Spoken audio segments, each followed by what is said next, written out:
El proceso del estudio de la historia universal se inicia con la prehistoria, dividida en dos periodos, paleolítico y neolítico, teniendo como principales actividades la caza y la recolección, así como el uso de la piedra y el desarrollo de la metalurgia.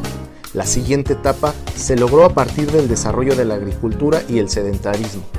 Se formaron las primeras civilizaciones cerca de los ríos. Mesopotamia, Egipto, India, China fueron las primeras, seguidas del esplendor de las culturas clásicas Grecia y Roma. Dejaron su testimonio en grandes construcciones, politeísmo, comercio, guerras, desarrollo del conocimiento y el esclavismo como modo de producción.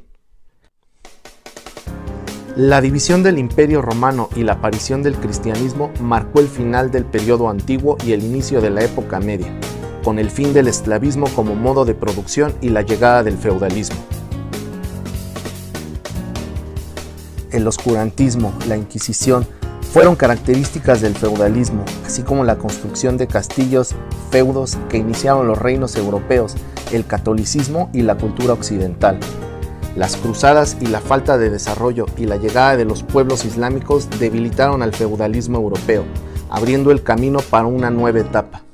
El Renacimiento se redescubre con el conocimiento de las culturas clásicas, cambia el modo de producción al capitalismo artesanal. El desarrollo de la ciencia, el arte, la cultura son la base de esta nueva etapa.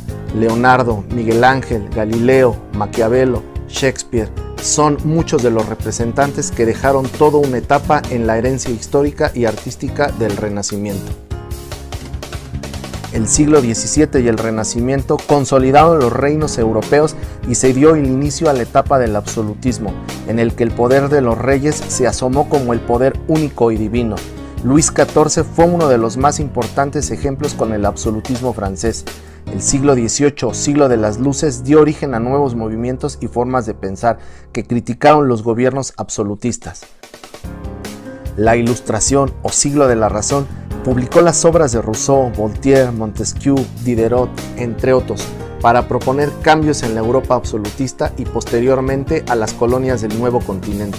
La gloriosa revolución, la independencia de las 13 colonias, la Revolución Francesa y la independencia de América Latina fueron las revoluciones que consolidaron los estados y gobiernos modernos con el desarrollo y decreto de los derechos humanos. En 1769, James Watt y su máquina de vapor dio inicio a la revolución industrial, que revolucionó el capitalismo y cambió el paisaje urbano, creándose las industrias, las grandes ciudades y el desarrollo del capitalismo industrial. Los movimientos sociales criticaron el gran desarrollo del capitalismo, por ejemplo, el socialismo científico de Marx, entre otros. El gran desarrollo económico llevó al imperialismo del siglo XIX y al dominio de los continentes África y Asia, a la total y completa desarrollo y economía de las potencias mundiales que llevaron al enfrentamiento de la Primera Guerra Mundial en 1914. Los cambios y la crisis que generó la Gran Guerra llevaron al inicio de los gobiernos totalitarios, la crisis del 29 y la consolidación del primer país socialista, la Unión Soviética, después de la Revolución de 1917.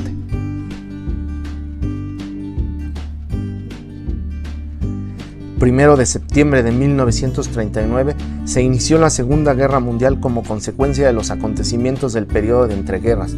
La guerra fue el enfrentamiento mundial más fuerte de la historia, finalizado con la detonación de 2 bombas atómicas. El enfrentamiento de las potencias ganadoras, la Unión Soviética y Estados Unidos, inició una nueva guerra social, política e ideológica llamada la Guerra Fría. El Plan Marshall, el Muro de Berlín, Vietnam, Corea, la lucha de los acontecimientos que marcaron el contexto de toda una época. La crisis de los estados de bienestar y la carrera armamentista llevaron a una crisis económica con el liderazgo de la Unión Soviética. La perestroika y la glasnost surgieron como una política de admisión de la URSS para el capitalismo. En 1991 marcaría el final de la Unión Soviética. La globalización y el mundo neoliberal se han consolidado a partir de la caída de la Unión Soviética y llevado al desarrollo histórico actual. el conflicto de los Balcanes, la guerra del Golfo Pérsico, el atentado a las Torres Gemelas, el conflicto árabe-israelí, la guerra en Medio Oriente, son los periodos que han tenido una vigencia hasta el momento e iniciaron desde los tiempos de la antigüedad y han generado y gestado la historia moderna y contemporánea.